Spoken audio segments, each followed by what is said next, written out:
Wait 3,4-മെത്തലിൻ deoxy methamphetamine കേട്ടിട്ടുണ്ടോ? അതെ, MDMA. എന്താണ് MDMA?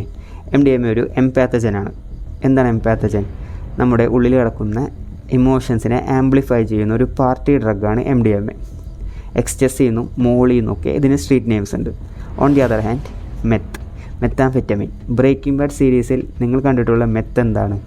അതൊരു പോട്ടൻറ്റ് സ്റ്റിമുലൻ്റ് ആണ്. It directly attacks our central nervous system. നമ്മളെ അഗ്രസീവ് ആക്കാനും സൂപ്പർ ഹീറോ കോംപ്ലക്സ് ഉണ്ടാക്കാനും കാരണമായേക്കാവുന്ന ഒരു ഡ്രഗാണ് മെത്ത്. എന്താണ് സൂപ്പർ ഹീറോ കോംപ്ലക്സ്?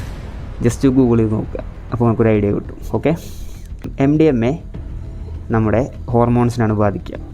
നമ്മുടെ ഉള്ളിലുള്ള ഇമോഷൻസിനെ ആംപ്ലിഫൈ ചെയ്യും. സെറോട്ടോണിൻ, ഡോപ്പമിൻ, നോർ അഡ്രനാലിൻ പോലത്തെ ഹോർമോൺസിനാണ് MDMA ഡയറക്റ്റ് അറ്റാക്ക് ചെയ്യുക. അപ്പോൾ ഇത് യൂസ് ചെയ്യുന്ന ആൾ ഭയങ്കര ലവ്വിങ്ങും കെയറിങ്ങും അല്ലെങ്കിൽ നമുക്ക് വേണ്ടി മുന്നിട്ട് ഇറങ്ങുന്ന ഒരാളൊക്കെ ആയിരിക്കും യൂസ് ചെയ്യുന്ന സമയത്ത്. ബട്ട് വെയിറ്റ്, നമുക്ക് എല്ലാവർക്കും ഒരു കൂട്ടുകാരുണ്ട്, അളിയ ആഫ്റ്റർ അടിച്ചടാ പറയുന്നത്. അങ്ങനെ ഒരു കൂട്ടുകാരുണ്ടെങ്കിൽ നല്ലത്, വിട്ടേക്ക്. അങ്ങനെ ഒരു കൂട്ടുകാരൻ നിങ്ങളടുത്ത് പറഞ്ഞിട്ടുണ്ടെങ്കിൽ എന്താണ് ആഫ്റ്റർ? ഈ ആംപ്ലിഫൈ ആയ സാധനങ്ങളെല്ലാം ഒരു 6 to 8 hours കഴിഞ്ഞാൽ നിലത്തേക്ക് ഇറങ്ങും, ഒരു സൈൻ കർവ് പോലെ. അതിനാണ് ആഫ്റ്റർ എന്ന് പറയുക.